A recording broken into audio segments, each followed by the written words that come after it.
I have a book that I'm going to read, and I normally would go into one of the classrooms here in our county and read the book, but because school is out of session right now, I decided this was the best way to share this with you, and I hope you enjoy it. Our book today is named, the title of it is Full of Beans, and it's all about Henry Ford and how he built a car out of soybeans.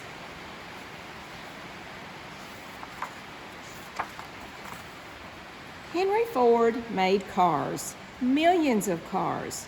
But this story isn't about cars. Well, maybe just one. It's about one car and a lot of beans. Henry had a mind for machines and was driven to improve the world around him.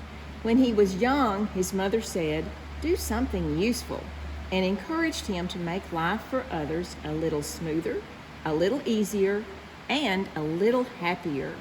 Sometimes he was successful. He built a smoother ride in his affordable Model T, sort of. He sped up factories with the moving assembly line and made the workers happier with a $5 a day wage. Sometimes he was not. When he experimented with shrink-proof wool, all he got was a drawer full of tiny socks.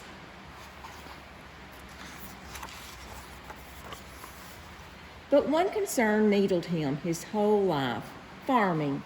Farming was hard work. No one knew that better than Henry. Growing up on a Michigan farm, he dreaded the long hours behind a horse and plow. From the time I left that front gate as a boy, my only interest in a farm has been to lighten its labors. If I can do that, I shall have rendered a real service to humanity. As a teenager, he hammered together a crude tractor, but it couldn't haul a hayseed. As a successful car manufacturer, Henry still experimented with building tractors from leftover car parts. One of these tractors, the Fordson, sold for more than 50 years. But heavy hauling and long hours of plowing was only part of the problem farmers faced. In 1929, the entire country suffered in the Great Depression. The stock market crashed, businesses failed, people couldn't find jobs. Some farmers lost their land. Others left crops rotting in the field because they couldn't afford to harvest. Henry remembered his mother's words, "Do something useful."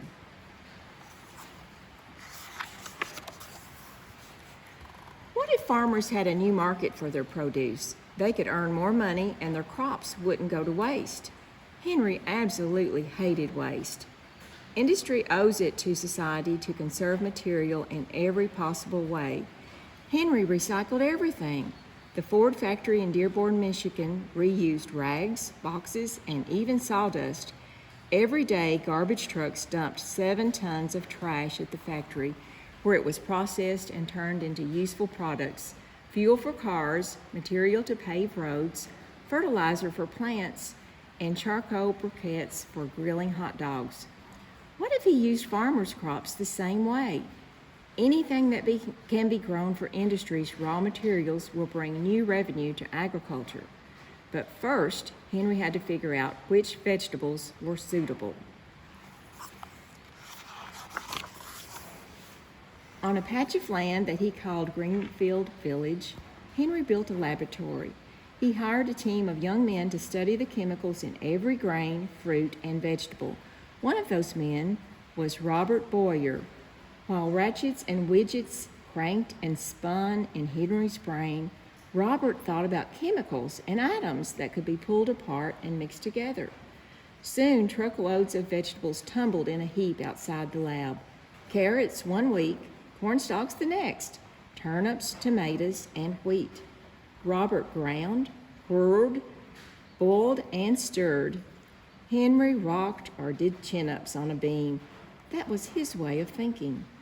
After 2 years, they discovered the perfect crop for the factory.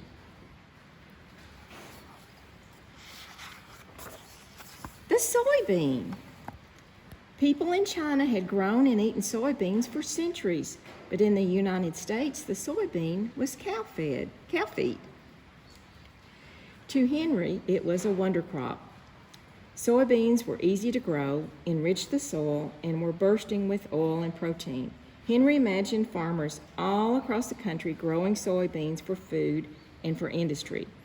But exactly what could they make from the oil and protein of the little lagoon? To work that out, Henry needed lots and lots of soybeans. In the spring of 1932, a fleet of Ford tractors planted 300 different kinds of soybeans across 8,000 acres. Soon the city of Dearborn sat in a sea of soybeans.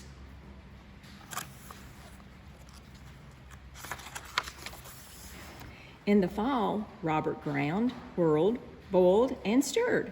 Henry continued to think. Mixing soybean oil with coloring and other ingredients created a paint that was glossier, less expensive, and dried to a harder finish than other coatings did. From a hospital bed where he was recovering from surgery, Henry announced that every Ford car would wear soybean paint. That came as a surprise to Robert, who had to hurry to perfect the paint for production. Next, Henry's team mixed soy protein with a chemical resin to make a hard plastic. Soon cars rolled off the assembly line, gleaming with soybean plastic horn buttons, gear shift knobs, light switches, and distributor caps. The more cars Henry built, the more soybeans he needed. Henry kept a network of 700 Michigan farmers busy, growing more than 22,000 acres of soybeans. Some people thought Henry was full of beans, and he was. He ate beans. One of his favorite snacks was the Model T, a soybean cracker cut from the dough using a real Model T hubcap. Henry sold soy flour to factory workers and served soy ice cream in the lunchroom. He wore beans. Robert spun soy protein into thread. Woven into a fabric, it was nearly as strong as wool. Henry's tailor stitched him a soybean suit, and the men from the lab gave him a soybean silk tie.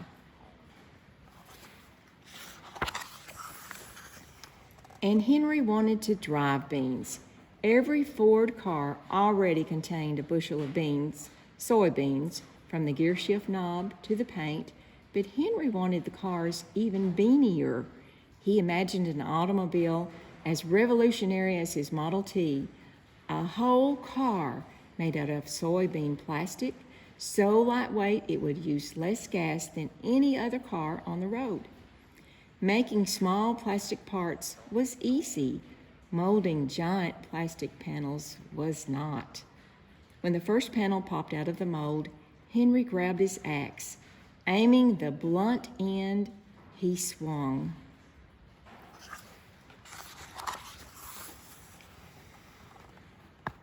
He punched a hole clear through.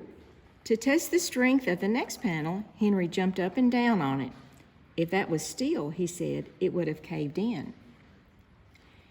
Henry attached a plastic trunk lid to his own car. With a crowd of people watching, Henry opened the trunk and pulled out his axe. He swung as hard as his wiry frame would allow.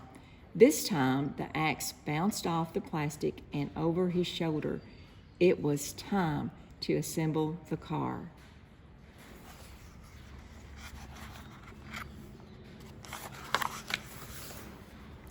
Henry's team affixed the plastic panels onto a tubular steel frame.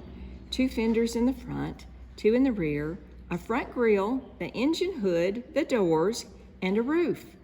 14 plastic panels in all. No one had seen anything like it. The men in the Ford plant called it a monstrosity, just an old man's hobby. Henry knew it was much more. It wasn't just a car, it was the perfect symbol for how farms could fuel factories. On August 13th, 1941, everyone gathered for the Dearborn Day festivities. Dressed in his soybean suit, Henry rode to the fairgrounds in his sleek new automobile, the color of a wax bean. Some folks joked that the car ran on salad dressing rather than gas. Others saw Henry's revolutionary vision. "Please hurry it," one reporter wrote. "Mr. Ford, hurry, hurry."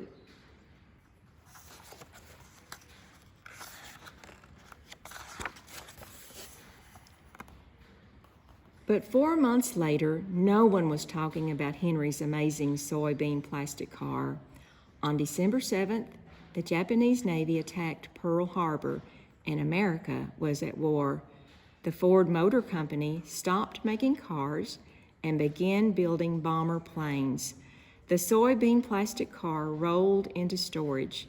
Nobody knows for sure, but its steel frame may have been recycled for the war effort. The plastic panels disappeared. It would be one of Henry's last innovations. He died on April 7, 1947.